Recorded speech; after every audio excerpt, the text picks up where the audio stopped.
Cronkite News starts now.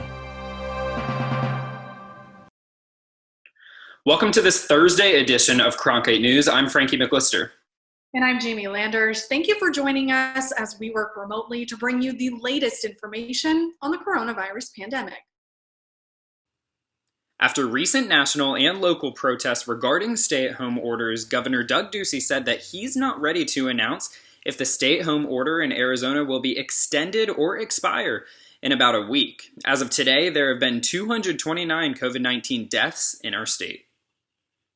The Arizona Department of Health Services released new models showing just how prepared Arizona is when it comes to combating COVID-19. According to their findings, Arizona's capacity is sufficient to meet the projected need for hospital beds and ventilators. The report also says the most recent data points to a peak need for 600 hospital beds and 300 ICU beds around May 22nd. An Arizona senator said he and 5 of his family members tested positive for the coronavirus. Democratic Senator Lupe Contreras said that he and his wife got tested after experiencing several symptoms, including coughing, fever, and headaches. Contreras says that Assistant Senate Minority Leader and a state representative for District 19.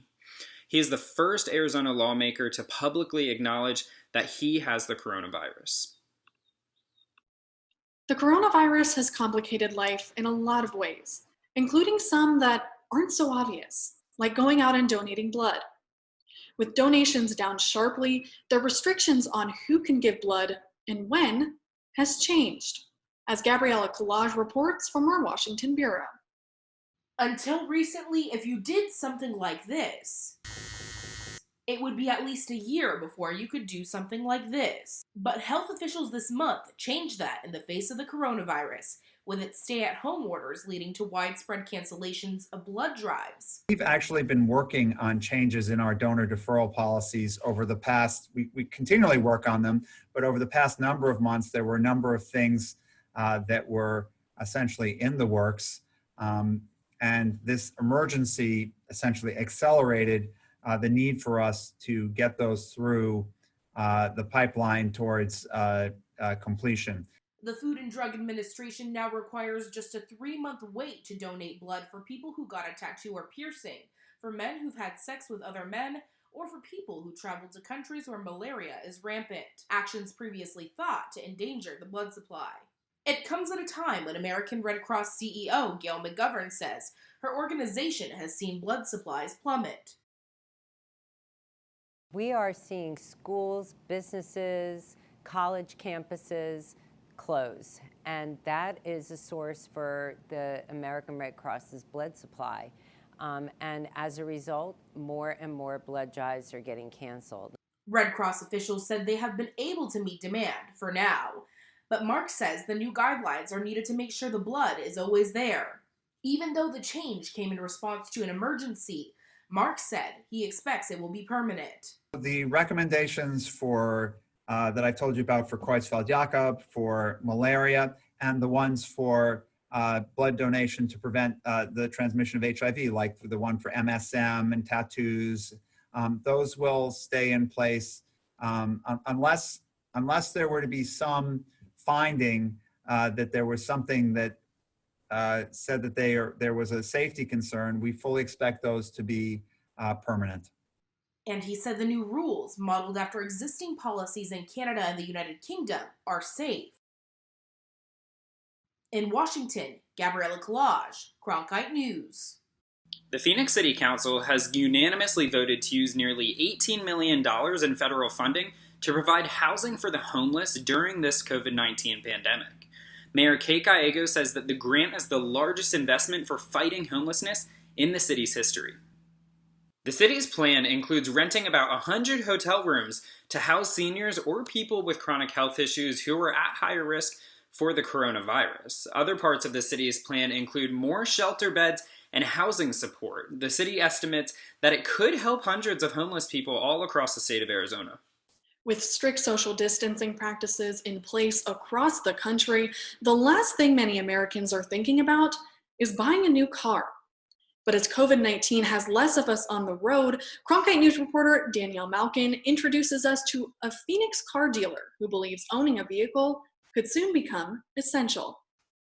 Scott Gruwell has been selling cars for over 2 decades. Also, the selection and availability is relatively strong. And the coronavirus outbreak hasn't stopped the owner and operator of Courtesy Chevrolet in Phoenix. Under Governor Ducey's stay-at-home order, Arizona dealerships and car services are deemed essential businesses, allowing Gruwell to keep his doors open with some slight changes. If the clients want to use gloves, we have them for them. The clients want to use masks, we have that for them as well.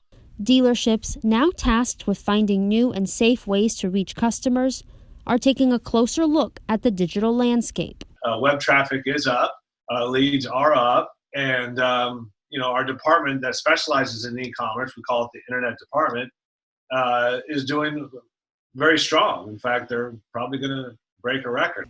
Taking a trip to your neighborhood car lot could soon be a thing of the past. Sites like Cars.com want to take you on virtual test drives, allowing you to browse, budget, and buy a car completely online. Car shoppers and dealerships are embracing the technological tools at their disposal.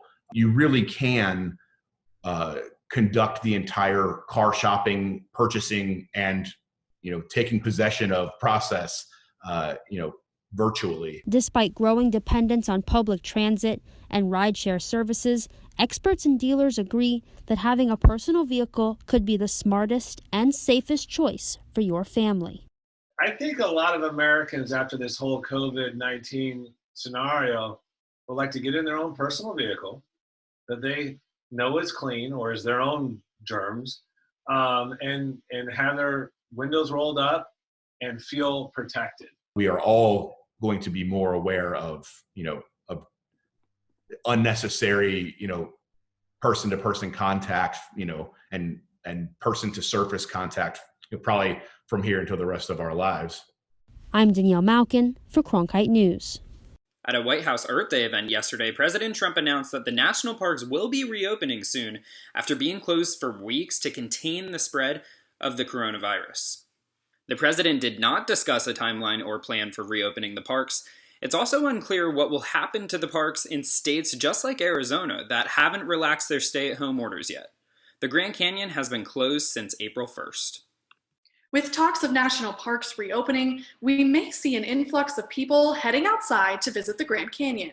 Yeah, and CJ Chirez is standing by right now to bring us our 8-day forecast.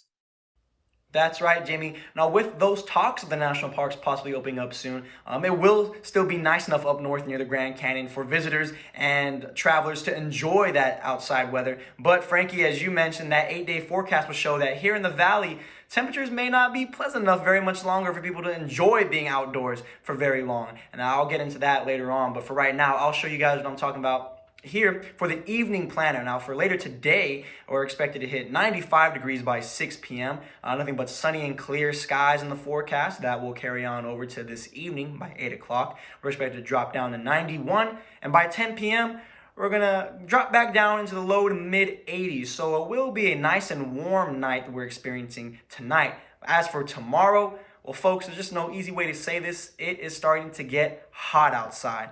Now, we're expected to see 75 degrees by 8 a.m. tomorrow, so it will still be nice enough to go for an early morning walk, but those temps won't last very long. As you can see, by 12 o'clock noon, we're going to hit 92, and the temps just keep climbing on up from there. By 4 and 5, we're expected to hit 98 degrees, and as we progress throughout the day, those wind speeds will also pick up, so expect a hot and windy day tomorrow. By those evening hours, the wind speeds will get up to 10 miles per hour coming from due west.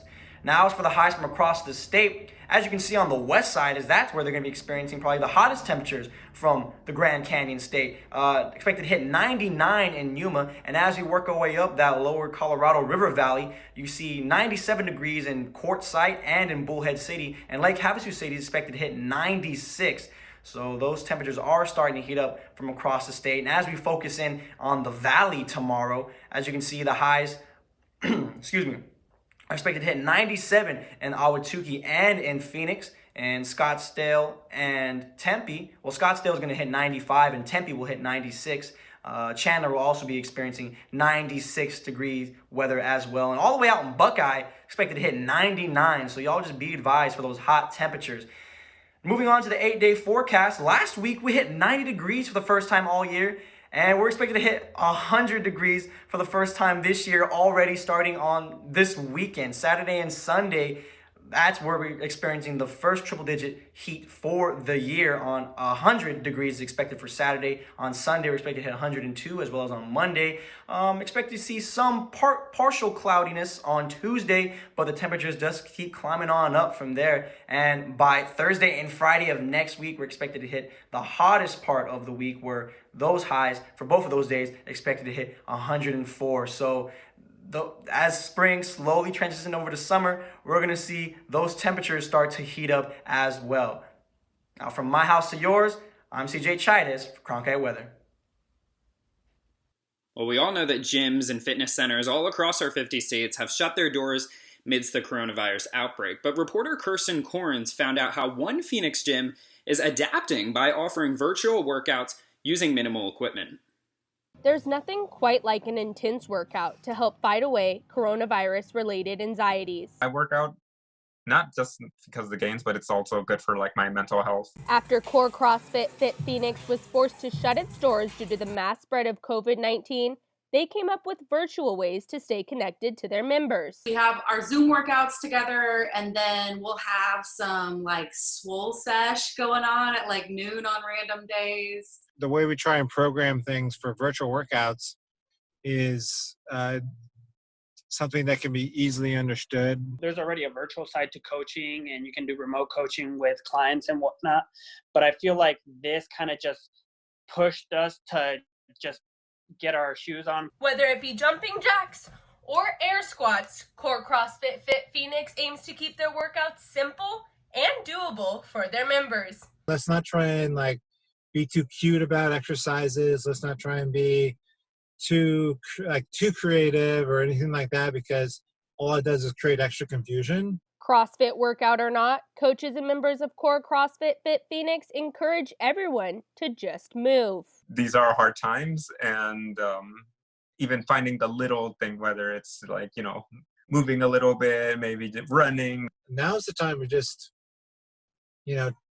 maybe learn a little bit more about, what are your weaknesses, and focus on those type of things. Don't even try and set lofty goals. Just, try and move every day, try and take care of your well-being. While the gym still remains closed, every day coaches of Core CrossFit Fit Phoenix aim to take care of their members. That's the big key here, just trying to keep our members engaged and keeping them happy so that the business is still here when everything opens back up. In Phoenix, Kirsten Corns, Cronkite News. As stay-at-home orders remain in effect all across the state of Arizona, Core CrossFit Phoenix will continue to offer virtual Zoom workouts to help their members stay fit and healthy, both physically and mentally. That's it for Cronkite News. From our homes to yours, thank you for watching. And for Arizona updates from our team to you, follow us on Facebook and on Twitter, and lastly, visit us online at cronkitenews.azpbs.org.